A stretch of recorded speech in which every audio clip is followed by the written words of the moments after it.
বলিউডের ভাইজান সালমান খান গ্যাংস্টারদের কুনজরে থাকলেও তিনি বরাবরই বলিপাড়ায় বিন্দাস নায়ক, যার ব্যক্তিজীবন নিয়ে কম আলোচনা হয় না।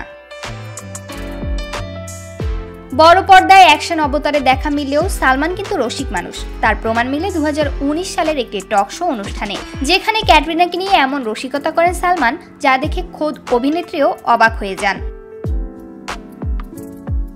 ব্যাপারটা একটু খোলসা করে বলা যাক। 2019 সালে ভারত ছবির প্রমোশনে একটি টক শোতে হাজির হয়েছিলেন সালমান, সঙ্গে ছিলেন ক্যাটরিনাও। সেখানে সঞ্চালক সালমানকে জিজ্ঞাসা করেন, যদি ক্যাটরিনা অভিনেত্রী না হতেন তাহলে তাকে কোন পেশায় মানাতো। জবাবে সালমান বলে ফেলেন, ক্যাটরিনা বিয়ে করত এবং একের পর এক সন্তান জন্ম দিত, এটাই ওর জন্য সবচেয়ে ভালো কাজ। এ সময় পাশে বসে থাকা ক্যাটরিনা সালমানকে শুধরে দিয়ে বলেন, সঞ্চালক পেশার কথা বলেছেন, যেমন ডাক্তার বা ইঞ্জিনিয়ার। অভিনেত্রীর এই কথায়ও দমাতে পারেনি সালমানকে। ভাইজান এরপর বলে ওঠেন, পৃথিবীর সবচেয়ে কঠিন কাজই হলো মায়ের। সংসার করা সবচেয়ে গুরুত্বপূর্ণ পেশা, যার কোনো পারিশ্রমিক হয় না।